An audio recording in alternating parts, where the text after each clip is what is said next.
Hello guys, in this video we are going to talk about how to get the free Netflix on 2025. So the free trial version is not actually available anywhere in the world. So Netflix does not offer any free trials, but as you can see right here in their help center, you have the freedom to change your plan or cancel online at any time if you decide to, but they do not offer free trials. So when you want to use Netflix, I suggest you will have to actually go ahead and check out their deals right here.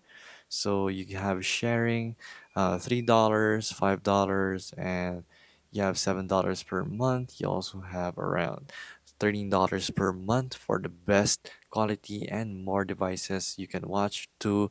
And this is the most popular since you can share with other people and decide if you want to share this bill with your friends or someone else. So that's how it basically works, and it's kind of cheap if you have to think about it in this configuration where you have to share with other people since you can use four at the same time. So if you share it with four people, you have four devices, that is the best option you can do.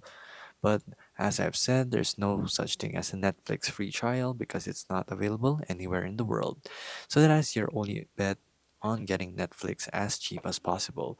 So if this video was helpful, please hit the like button and don't forget to subscribe.